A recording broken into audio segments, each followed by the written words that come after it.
Welcome to this special 150th episode of the Access to Inspiration podcast, and the final one in Series 20.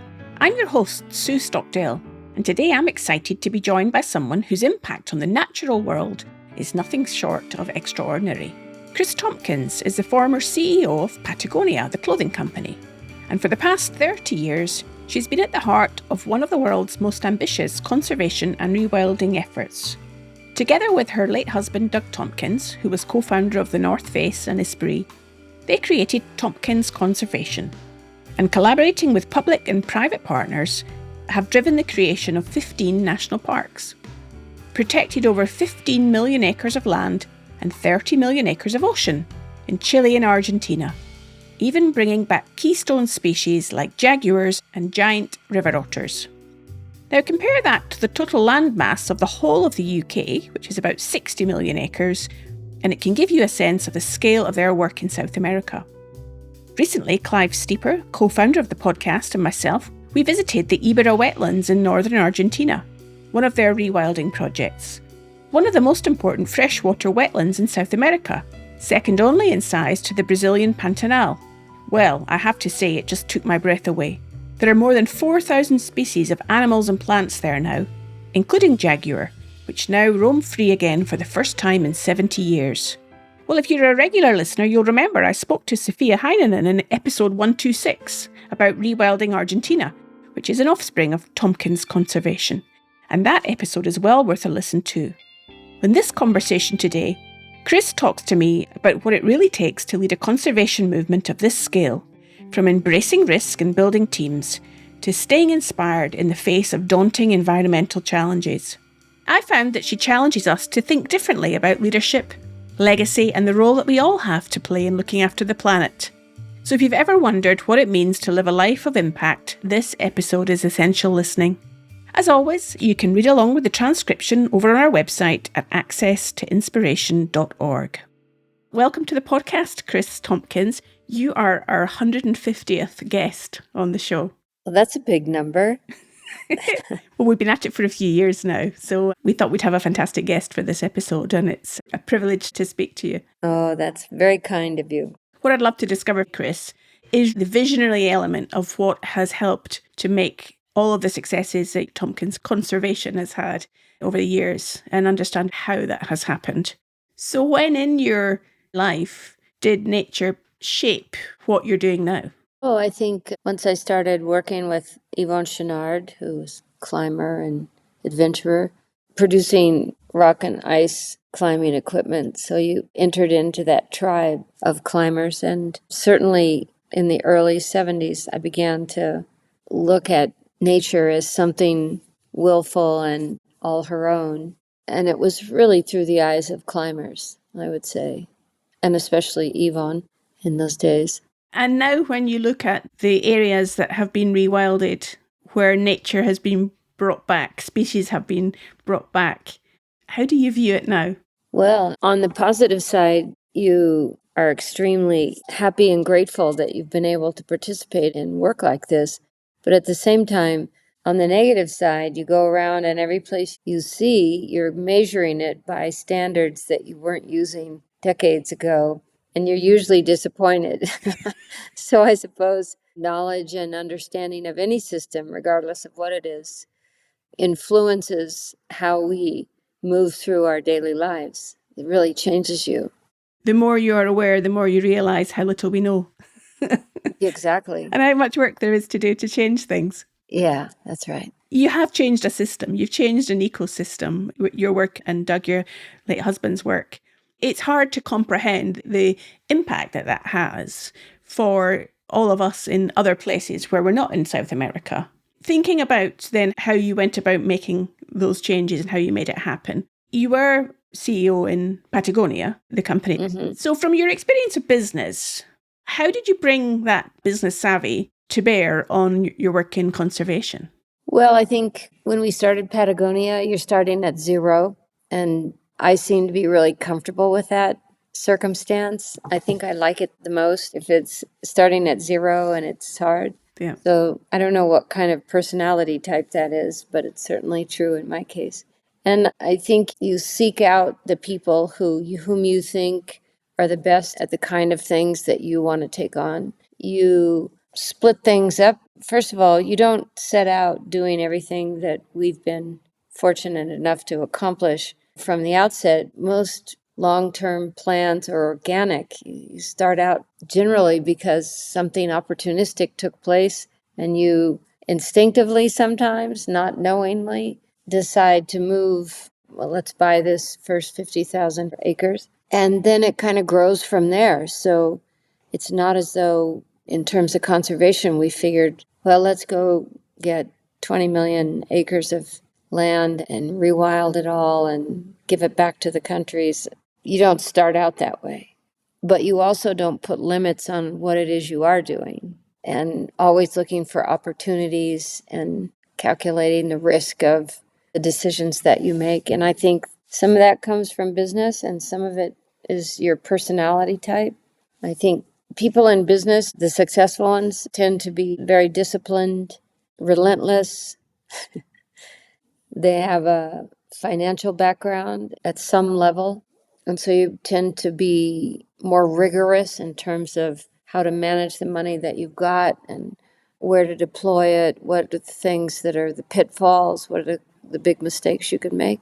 I think all these years in business obviously really supported the opportunities that we found in Chile and Argentina to get involved in large scale conservation. There's no question. And I get a sense from what you're saying, Kris, about that preparedness to take risks in the belief that there's a reward, there's a benefit for doing it, and not to think small, but to think big. Yeah, I think it's not that you know what the risks are. You just know a few of them on the front end, and then they unfold very quickly as you go forward. It's just like your trip up into the polar regions. You're calculating risk. Sometimes it's on the hour, sometimes it's by the day, but you're constantly calculating risks and trying to either stay alive or to accomplish these ideas you have about appreciating and conserving wild nature. The sense I get is that even if there is an hour by hour challenge or a day by day challenge, it's still a preparedness to act, to do something. Oh, yeah, you have to want something pretty badly because, generally speaking, if it were easy to go to the poles or to work in conservation and rewilding, there'd be more people doing it. So there's an inherent block-busting set of breaks that you have to decide that you're willing to overcome those things, or you're going to try anyway. You're not always successful. I guess it's about the willingness to try and potentially fail than not to have tried at all. Yeah, absolutely true.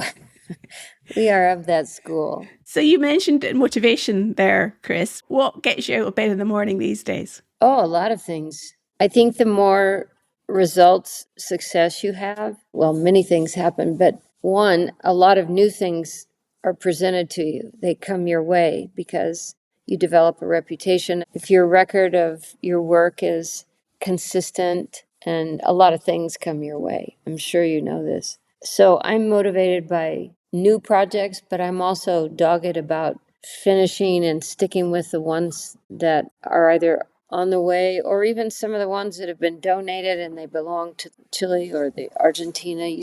They're like gum on your shoe. It's never really over. So you're always in a state of looking back over your shoulder and checking on everybody you've already passed along to the governments, and you're working on current projects that are taking some form of the kinds of things you've been doing for 30 years. And then in parallel to that, you're always looking at new opportunities and deciding, yes, no, let's go for it, let's pass. So you're always working in those three dimensions in parallel. From what you've said so far, is that pioneering opportunity, what's still yet to be done, yet to be accomplished, perhaps holds more of a degree of energy for you than the other two? Yes, I mean, if I'm honest, that's true, because when you're looking at maps and you're drawing out what's possible in terms of territory and then figuring out who's missing, what species are not present and they need to be present, especially top predators, And yeah, the challenge of trying to, again, this love of starting at zero and creating something from scratch, that's something I really, really seem to go toward. And of course, changing an ecosystem requires a lot of collaboration. How have you gone about that? Some of it may come back to my years at Patagonia. If you can't build great teams, then you're not going to go anywhere, because you can't really go anywhere unless you're in the shelter in some ways and the power of a team. That's what I think. I never look at my personal life nor my working life as me. I just don't see it that way. I'm the product of a lot of people and a lot of things, a lot of luck. I never think of it as me. So that's one place to start. And most of the teams, all the team leaders in Chile and Argentina. In Chile, we've worked together for 30 years, and in Argentina for 25 years. So I'm 50% of the first generation of this work. And we have a full blown second generation whom we've worked with for years and years, and now a third generation of people, team members. So to me, that's the main core of any success and or failure. Whatever happens, happens, but I wouldn't go anywhere without them, and I wouldn't achieve anything without them. And so how you build those teams, I'm a terrible teacher at things. And Yvon, the owner of Patagonia Company, he's a good teacher, but my way of learning something was being thrown into the deep end of the pool. That's just my personality. And so there's a lot of that goes on with the teams whom I work with today, because a lot of the stuff we're doing is unusual and some of it's never been done before. And so in the absence of some sort of roadmap, how to accomplish these things, finally, in some categories of work, you just have to have people who say, okay, this is my best shot. This is how I think we need to do it. And then letting or encouraging them to figure it out. And I'm very rarely disappointed by that. Well, when there is no map, everything is new. We haven't got any track record or knowing what it ought to be like. It just is. Yeah, and I think Patagonia Company and the work that we do in South America, it's not that you're running out and finding all of these incredible people by yourself. In many cases, they come to you because they want to be rewilders, or they want to be doing this kind of thing and at this scale and at this pace. And so they come to you, and this certainly happened and still does. People like the ethos of the business, and we still get people who they just want to be part of that, part of something that's doing things a little differently. So this makes our work much easier. We have tremendous people joining these teams because they want in. What's better than that? And anyway, I'm terrible at interviewing people and trying to decide. They don't even let me interview people anymore because I'm so bad at it. So I think the work itself is really the hiring mechanism often. And clarity, we're very open. We really believe that failures and mistakes are where you actually learn more about what you're doing than your successes. So we're very open. If one of us makes a mistake, we'll be the ones to say, look, I tried this, it's a complete failure. I don't know if the idea is bad or my execution on it was bad, but something really went sideways. And that really breeds a different kind of team. You don't applaud mistakes and failures, but you know that that's where the school of hard knocks is truly a school. Put it that way. And given our podcast is called Access to Inspiration, I'm wondering what role inspiration plays. I think inspiration can be born out of grief. It can be born out in grief in this sense. The loss of biodiversity, territory, it's happened to largely non-urban people around the world over the last 50 years. So I'm actually inspired and motivated probably more by grief and a kind of yearning than I am by something that's fabulous and positive. And I think our inspiration comes from, well, there's something about field work. There's something about being in the field. There's something about how people who aren't in the field react to it. it's like creating your own weather in a way. And the inspiration comes from one another. And then if you have a big win, then you think, good God, this is possible. Because most of the time you don't know if you're going to make it or not. But we have so far everything we set out to do in the big picture, we get done. But that in itself becomes a driver, a motivator. So if we think one park up in northern Argentina, just under 2 million acres, oh my God, I can't believe we were able to pull this off. And again, it's when I say we, I'm saying the big we. It's the provincial government, it's the national government, it's the local communities. So the we is quite large. And that's a huge motivator. So if you think that's possible, then let's turn up the heat. And now we're looking at things on a continental scale rather than within one country alone or one even national park by itself. And what inspires you to keep going? Are there ever any days when you don't want to get out of bed or think this is all too difficult? Never. You want to jump out of bed every day? Every day. And I'm not bragging about it. It's just an honest answer. Yeah. Yeah. I mean, if I look at certain politics and so on, especially at the moment, yeah, I'd love to bury myself in the backyard sometimes. But no. That's such a powerful message for any leader to think about how they are a role model for those around them. Because I imagine that energy that you generate, that belief in what's possible, will filter out into those that you are engaged and working with. Oh, I think so. And I think it's a feedback loop. I get it from all of them. I think that's true in almost everything. Whether you're on an expedition someplace, this is kind of an expedition, drawn out, but they require things of each individual that isn't required of you every day, and it requires you're usually living in isolated places. Each project is its own nucleus of a little environment all its own, whether it's in the subtropical areas down in Patagonia, grasslands, in the forests, you name it. The teams are made up of people who want to be right there. And some of them are working with wildlife, some of them are taking down 500 miles of fence line in a particular project. We've built 6 different schools for the kids of our team members, and they become little villages, as it were. And all that stuff there are huge reasons to get out of bed.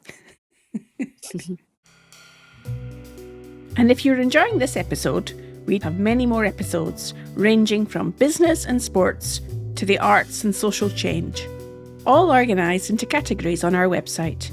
Just hop on over to accesstoinspiration.org to discover them all. One of the things that you've mentioned, Kris, is about the importance of being on the ground. Yes. How do you think we can encourage more people to be present on the ground? Because we live these days so much in technology and in often like a virtual space. You and I are speaking in a virtual space. But there's a real power in being on the ground and experiencing nature and connectedness to nature. What do you think can encourage more people back to seeing the value of that and experiencing it? Well, Sue, it's a very good question. And I'm not sure I have the answer for it. In fact, I'm sure I don't have the answer for it. But I'm inspired by, I have a friend who was in New York City for 20 years because her husband's work was there. And she's an avid birder, a serious Cornell University type birder. And so when she first got started, she decided she would take kids out of the Harlem school district into Central Park 3 days a week. And she did it for those 20 years, maybe longer. And you see these kids who lived quite close by to the park, really. And they would never have known it was there, much less have known who's there. And it changed the lives of a lot of these kids. But I do think that for really urban people, I really don't know the answer to this because it's actually going the other way. That if you can go to Antarctica virtually, then on one hand you say, well, at least people get to see what's there, and that's absolutely true. But on the other hand, that's happening with other ecosystems and places to get to know and visit. And I don't know how to counter that. I'm not sure. I know that there are some schools now who are really taking kids at a very young age and really raising them as foresters. I mean, the UK started the forest school, that whole system, which is now in Chile, by the way. So I don't know. I don't know how you go up against telephones and television and all the visual input that technology has on kids and adults, on all of us, and say, no, put all that down and go outside and meet your neighbors, and not just the neighbors, the Jones on one side and the Smiths on the other, but who's in your neighborhood? Where are you? It's very hard to inspire that, I think, at the moment. What do you think? Well, I've got an experience or a story to share with you that is Chile related, because back in 1996, I was deputy expedition leader for a charity, Rally International, which was down in Coyhaique in the Aysén region. Yeah, in Coyhaique. And that organisation, it's no longer a charity, but it's a organisation for a purpose. And they have instituted a ban on mobile phones. So young people today going on their expeditions are experiencing this and they're loving it. That's what we had when we were in Chile. There weren't even mobile phones then in the 90s. And so I guess I reflect on how do we make that hip and cool to have that experience, and trendy, to see the value of human conversation and connect to our emotions in a different way. And that's the wonder of being on the ground, I think, and being able to fully experience something through all our senses. Yeah, I agree with you. That's the reason why anything we've been able to acquire, we donate them back to the state. So their reason for being, besides restoring the landscape and whatever else may be going on, is to make sure that they are places where all are welcome, because we believe in what you're saying, that kids and adults need to get outside. You can't fall in love with something you don't know. And I like people being miserable in the national parks, and those are the days we remember. The days you were freezing, or the days you thought you'd never arrive to wherever you were headed. Those kinds of things are the real experiences that form us, if we're lucky. And are the things we look back on with our photograph album or our memories and recall those days where we probably would describe it as feeling alive. Yeah, that's right. I would agree with that. So I don't know. I think it's a tough question right now. And I think you can't look at kids in the absence of their parents, and in the absence of where they go to school, and in the absence of sports and everything else. And the understanding of the importance in nature in our schooling, in our education, is long gone. Even when we were growing up, I mean, our parents didn't think about it. Yeah, it's a tough question.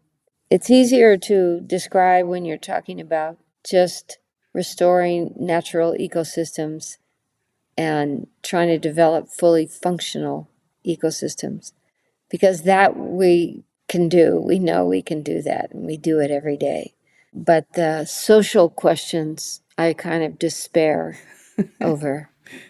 So just to take the question of technology, which we've been touching on in our last point there, Kris, and thinking about how it does help in the conservation work, in the rewilding, what examples might you have to share with us about how it's being used? Well, in terms of the territory, of course, all the satellite mapping that's been done, and now it's becoming ever more accurate, and you could see individual trees today.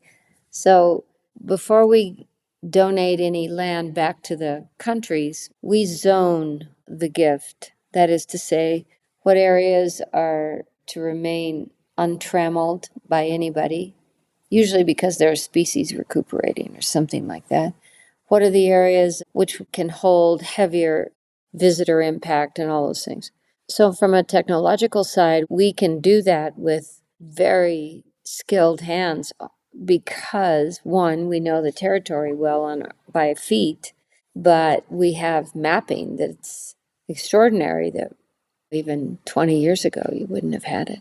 So there are a lot of reasons and ways that we use technology. Certainly all the radio collars used to be VHF collars on wildlife, and eventually they'd fall off or something happens. It was quite unreliable.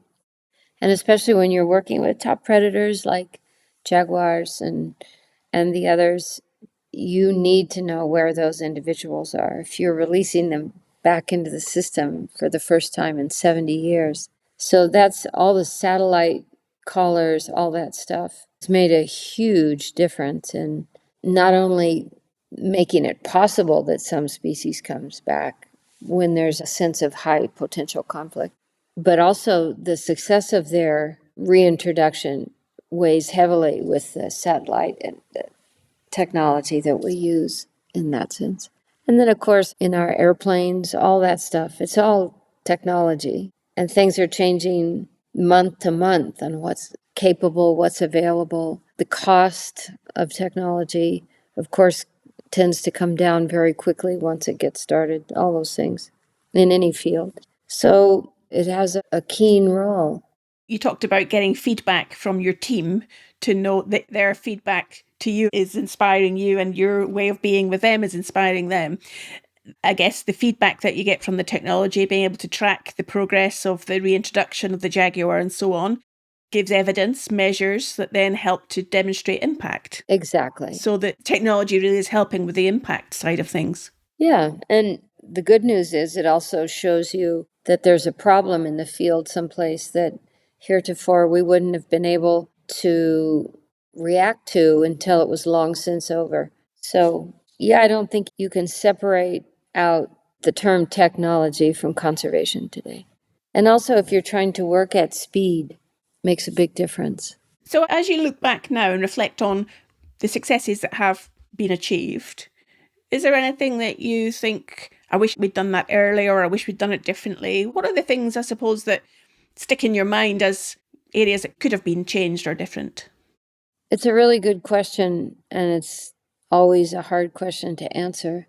When we first got started and all the trouble broke loose in Chile, all the political trouble and social trouble over us, I'm still amazed at how naive Doug and I were that we would go to another country, start buying up large tracts of land, and think everyone would be happy with it.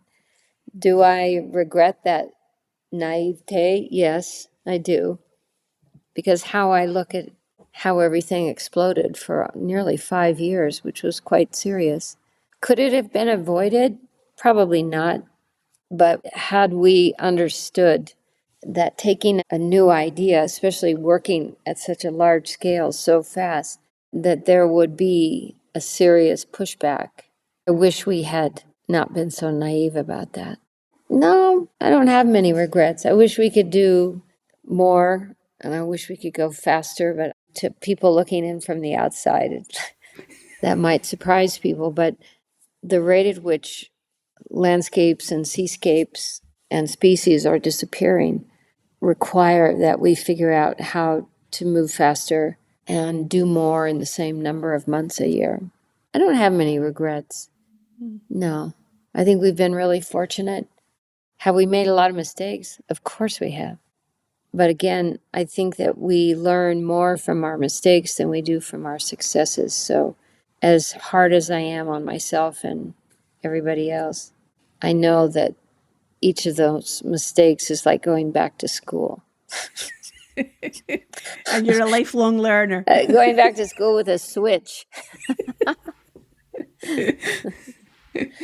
So you talk about wanting to move faster and make more impact. Yes. What could our listener that isn't based in South America, has a passion for rewilding, wants to do their bit for conservation, what could they learn or take from your experience and apply in their own part of the world? Do you know what I think? I think the number one thing is people have to decide that they want to participate in something more than what they currently have in their daily life. That they see what's going on in the outside world and they want to do something. And that's a decision. And that's probably the most difficult step of all. Just deciding that every day, whatever it is, you're going to do something that changes your local village, whatever it is, whatever scale. And most people are kind of stuck on how to do that. So one of the things for people to think about is ask yourself, what are you really good at? What can you do? Whether you're 12 years old, maybe it's just energy. Maybe it's a love of squirrels. I don't know. Doesn't have to be much. And if you're an adult, what are you really good at? Are you an accountant? Are you a caregiver? Because in every community, regardless of where it is, the size it is, there are people working for nature who need what you're good at. I promise them. It's the willfulness that people get stuck on. It's the willing to abdicate your future. And I hope that your listeners just think about that. And especially in the UK, remember King Edward. Nobody's ever going to forget. That was one abdication. Now we have billions of us who are abdicating our futures. That's an action. That's an active term. And people don't want to feel like that. They don't want to feel like they're just rolling over and whatever happens to them happens, especially when it comes to nature and the things that they inherently, instinctively understand about where we come from, what we depend on. Even if you, through modernity, have been separated from those ancient feelings, we know nobody wants to abdicate their future, much less the future of their children and grandchildren and your dogs and your horses or whoever it is. But there's a price to pay in our daily lives to get out of this conundrum that we're in, that we're not acting. And it can be the smallest chore, but it will become the biggest thing in your life. That small chore, it starts as a small chore. But I think people need to think about, why are we letting our future go? And the excuse that, well, I'm just one person. Well, we're all just one person. But that's the weakest, nonsensical excuse there is. I'm one person. It does matter. And what matters now, for all the people out there who aren't doing anything for the things that they love, then, we kind of deserve what we get. So I'd much rather be working on a losing team toward beauty and toward wholeness and human dignity and all the things we care about than sitting there waiting for whatever outcome we find. And that's not an interesting life, in my opinion. And the people you meet, once you get into conservation or community work of almost any sort, God, you meet people you would never run into otherwise. And what do you have in common? You have this sense that, no, I'm not going to abdicate the future.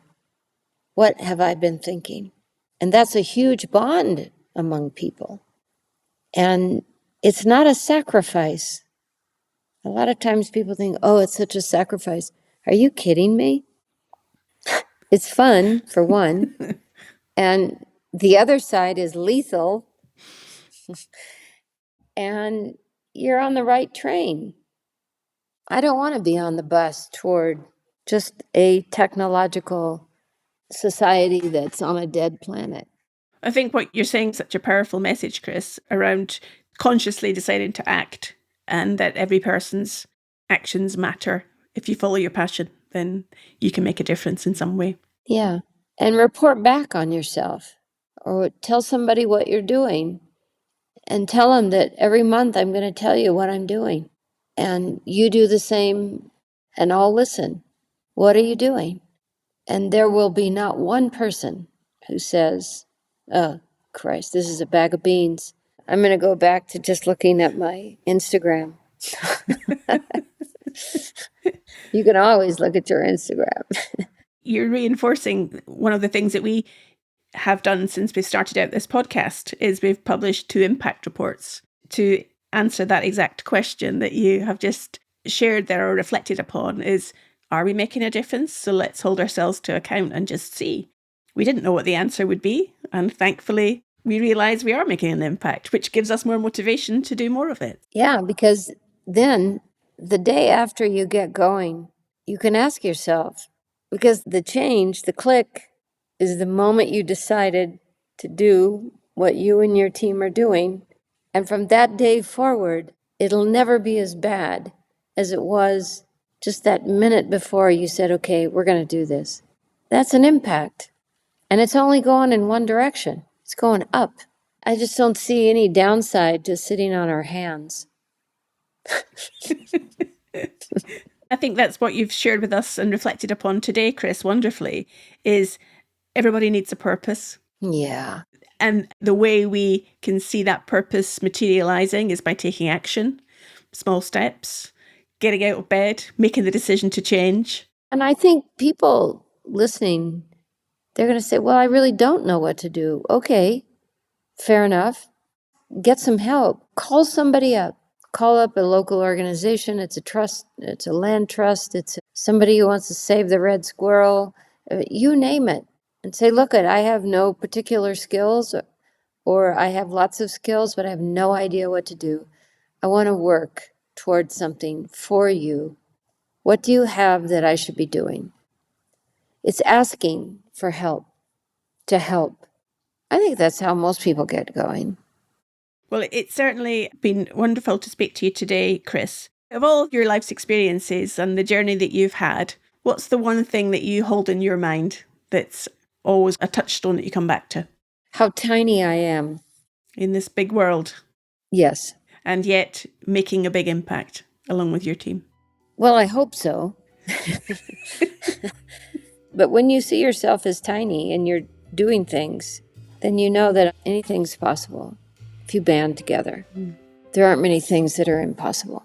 Lovely. Thank you so much for your time. I'm sure our listener will find this episode inspiring, fascinating, and I hope will instigate some action within them to make that decision to do something different. Well, thank you for having me. I appreciate it, and I wish you the best. There in the UK, there's all sorts of things going on, so you're in a lucky country in that sense. Thank you. Well, it was a great joy to speak with Kris Tompkins. What stood out for me was the clarity of her values and her conviction to be fearless and set a bold vision no matter the odds. She also showed me that legacy isn't built overnight. It's carved out with consistency and courage and an unwavering commitment to build something bigger than yourself. It also challenged me to reflect on some questions. What are you willing to stand for? In what way can you be courageous? And how will you use your own influence, no matter how big or small, to restore nature that will benefit us all? I highly recommend the National Geographic documentary Wildlife, which chronicles Kris and Doug Tompkins' journey to preserve one of the last wild places on Earth. Definitely worth a watch. And we've put lots of links on the show notes for you to find Tompkins Conservation, Rewilding Argentina, Rewilding Chile, and as I mentioned at the start, you might also want to listen to episode 126, the episode with Sophia Heinonen on Rewilding Argentina and beyond. Thank you for joining me on this 150th episode. And if Kris Tompkins' story inspired you, please share it with a few friends that might enjoy it.